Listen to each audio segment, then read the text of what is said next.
This is Real News Media TV, coverage you can trust. Please like, share, subscribe, and hit the notification bell. Select all for daily news updates.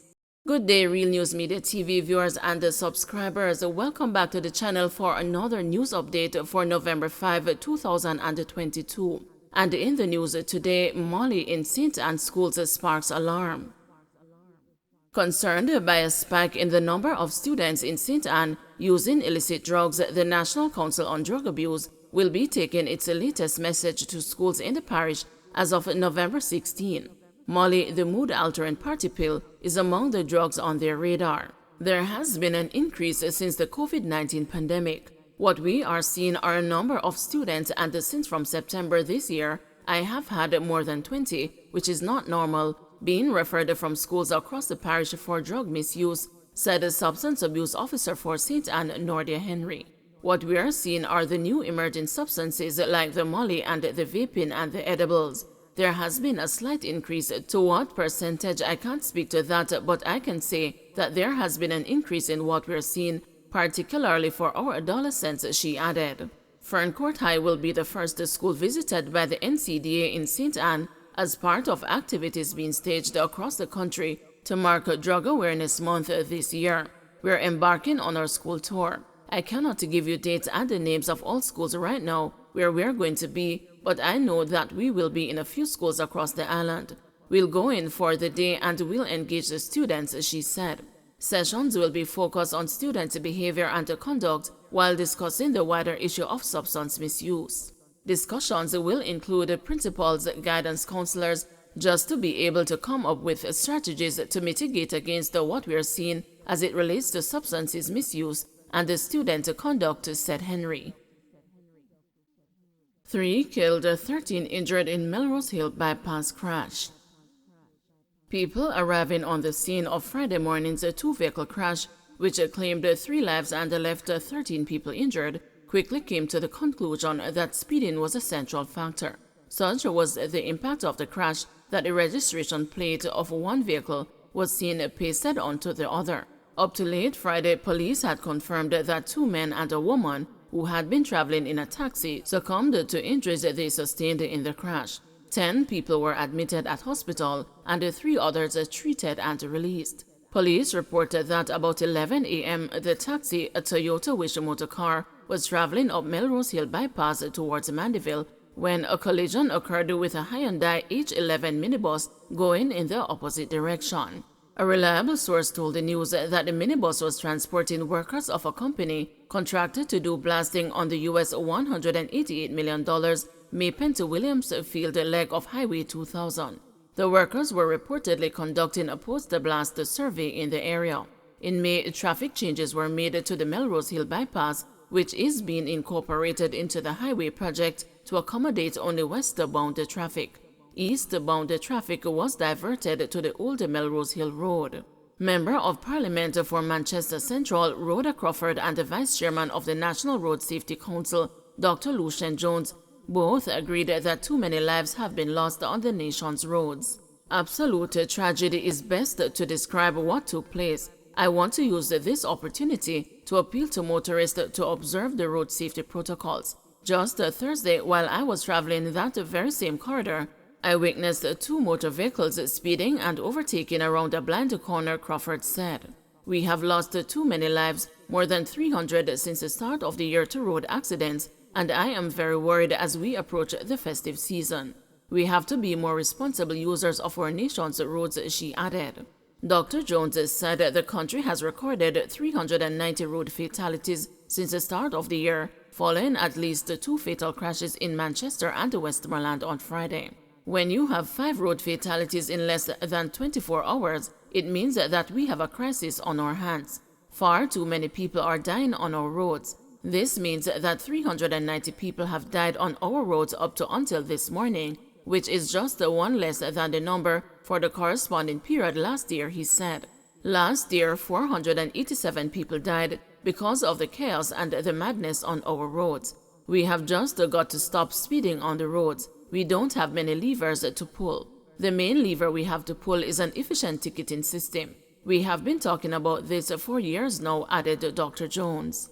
He is eagerly awaiting the implementation of an efficient traffic ticket system under the new Road Traffic Act.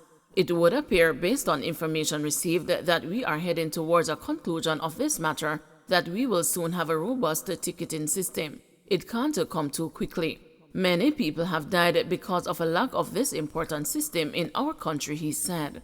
Arguing that the rollout of the provisions of the new Road Traffic Act is taking too long, Dr. Jones said, "We have to get into the habit of moving quickly on important issues in this country. Otherwise, we are going to continue to see people dying on our roads like this. It does not have to happen.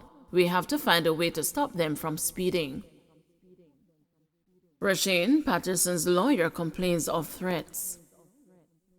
Attorney at law Michelle Thomas, who is representing Rasheen Patterson, who has been named as a person of interest in the death of social media influencer Anika Slikiana Townsend, says she is being threatened. She said the threats are being made on social media. "I have to be watching my back because they are saying that they want to beat me and gang me to fight me off," Thomas revealed to the news. She expressed a concern at what appears to be a developing trend where attorneys involved in high-profile cases are being threatened or spoken of in a disparaging way. "I am saying that the public needs to stop. The public needs to be educated that everybody's constitutional rights must be respected, and it doesn't mean that because I am a woman, I should not have taken this case," said Thomas. "I am most disappointed in the people of my country. In any modern society, attorneys are not targeted for being a legal representative for someone who has been alleged to have done something. Now me targeted," she added. She urged the public to remember that Patterson is still merely a person of interest in connection with the Townsend matter. "Remember, this man is not charged. He has not appeared before a judge and was found guilty. There is nothing to say categorically, without a shadow of a doubt, that this person is guilty. But yet still the court of public opinion found him guilty, want him dead, and they want hate the lawyer, who is simply doing her job," argued Thomas. "I am saying, how do we reach now in a society where people are going to hate the lawyer? Me never kill Slikiana," she said. She sought to make her point by questioning whether her critics would also say Patterson should not benefit from the services of other professionals. If something happens to Mr. Patterson and he ends up in the hospital, the doctor should say, "Oh, because you have been alleged to have done something, we are not going to tend to your wounds," argued Thomas. Patterson, who is also known as a Chizzy and is from Prospect District in Hanover, was named as a person of interest on October 22. This was a day after the body of the 35-year-old Kingston woman was retrieved from the sea in Reading, St. James. She was later positively identified by family members. On Wednesday, Patterson was slapped with abduction and assault charges in connection with an incident that took place in 2018 between himself and a woman alleged to be his girlfriend. Gun amnesty cleared to begin after Senate approves order. Holders of illegal or unregistered firearms and ammunition can, as of Saturday, November 5, surrender their weapons to the state without fear of prosecution. The Senate on Friday rubber-stamped the Firearms Amnesty Order 2022, previously approved in the House of Representatives. The amnesty will end on November 19.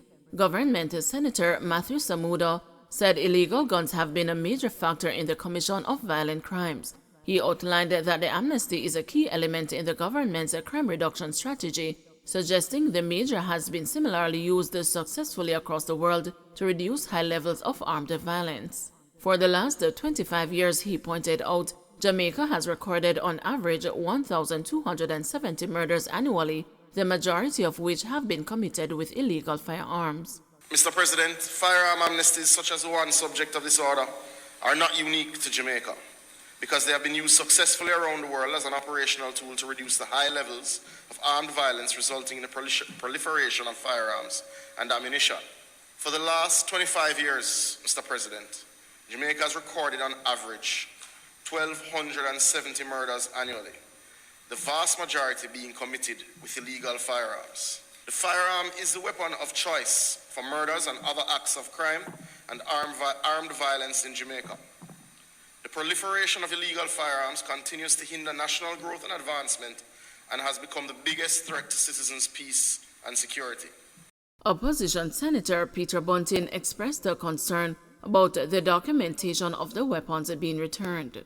We think it would be a safeguard, especially in a society where in the past we've had many allegations and some beyond allegations. Some proof where firearms were planted at crime scenes by members of the security forces. So we don't want a number of firearms to be surrendered to some remote outstations and there is no proper accounting for it. In response to concerns that the amnesty may not yield a significant number of illegal firearms, Senator Samuda said that the implementation of the measure is a success in itself. Anything that gets a firearm, a dozen firearms, 100 firearms off of the road is absolutely important and is a small win in a very large problem. But the more important point that we would want the country to understand is that this is more about the opportunity for those who do not want to get caught with an illegal firearm after November 20th, the morning of November 20th, to disassociate themselves, to disconnect themselves, and to divest themselves of that weapon. And for that, we stand behind the order here today. Don't forget to like, share, subscribe, and hit the notification bell. Select all for daily news updates.